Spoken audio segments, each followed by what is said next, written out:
आज हम एक ऐसी कहानी में उतरेंगे जो सीधी सादी नहीं है। ये कहानी है एक ऐसे इंसान की जिसने दुनिया के सबसे बड़े, सबसे शानदार जीवों को बचाने के लिए खुद कानून को अपने हाथ में ले लिया और महासागरों में एक जंग छेड़ दी।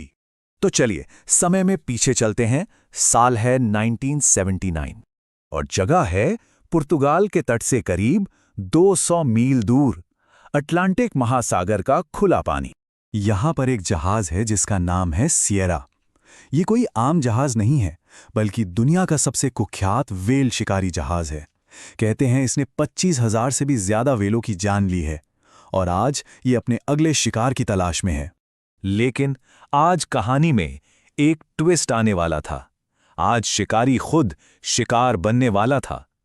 अचानक एक दूसरा जहाज कहीं से आता है और पूरी रफ्तार से सियरा में टक्कर मार देता है। जिस जहाज ने यह हमला किया उसका नाम था सी शेफर्ड और उसके कप्तान थे पॉल वॉटसन, एक ऐसा पर्यावरण कार्यकर्ता जो वेल्स को बचाने के लिए किसी भी हद तक जाने को तैयार था। और ये तो बस शुरुआत थी।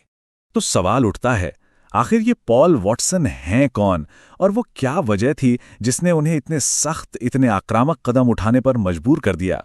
देखिए, वॉटसन की कहानी शुरू होती है उनके बचपन से, जहां जानवरों के लिए एक गहरा लगाव था। इसी जुनून ने उन्हें मशहूर संगठन ग्रीन पीस के संस्थापकों में से एक बनाया।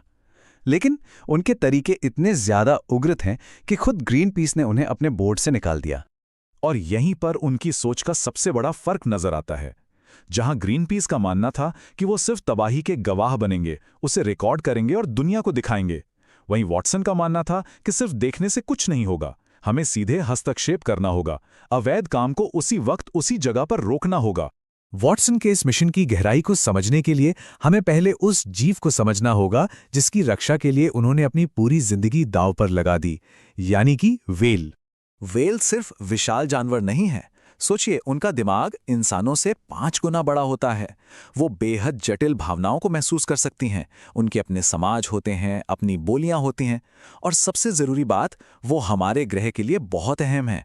हम जो आधी ऑक्सीजन लेते हैं उसे बनाने में वो मदद करती हैं। और इन शानदार जीवों का शिकार कैसे किया जाता है? एक विस्फोटक हार्पून से, मतलब एक नुकीले भाले के सिरे पर ग्रेनेड लगा होता है जो व्हेल के शरीर के अंदर जाके फटता है।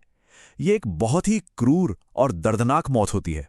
साल 1975 में वॉटसन का सामना एक मरती हुई स्पर्म व्हेल से हुआ।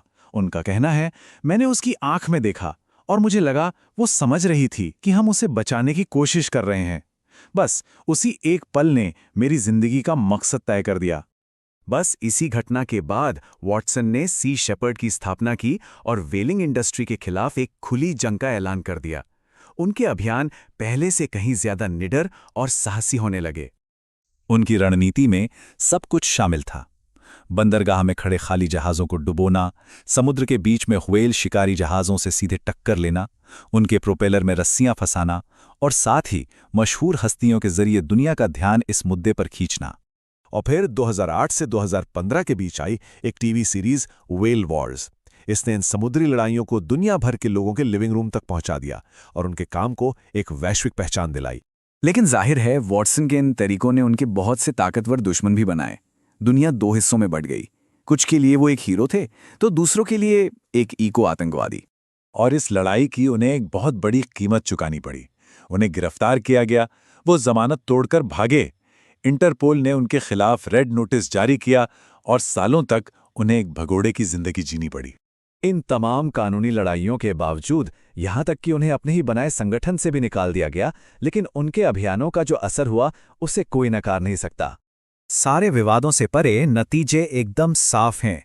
एक अनुमान के मुताबिक सिर्फ अंटार्कटिक में चलाए गए सी शेफर्ड के अभियानों ने 6,000 से ज्यादा व्हेलों की जान बचाई। और इसका असर हमें साफ साफ आंकड़ों में भी दिखता है।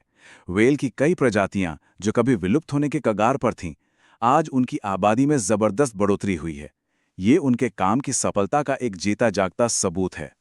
और आज 74 साल की उम्र में हाल ही में जेल से रिहा होने के बाद भी पॉल वॉटसन रुके नहीं हैं। उनकी लड़ाई आज भी जारी है। उनका जुनून, उनकी प्रतिबद्धता आज भी उतनी ही मजबूत है। तो अंत में पॉल वॉटसन की कहानी हमारे सामने एक बहुत बड़ा और मुश्किल सवाल छोड़ जाती है। जब सिस्टम और कानून जीवन की रक्षा करने में नाकाम हो जाएं, तो सही और गलत की रेखा कहाँ खींची जानी चाहिए? एक इंसान को कितनी दूर तक जाना चाहिए? ये एक ऐसा सवाल है जिसका जवाब आज भी पर्यावरण आंदोलन तलाश रहा है।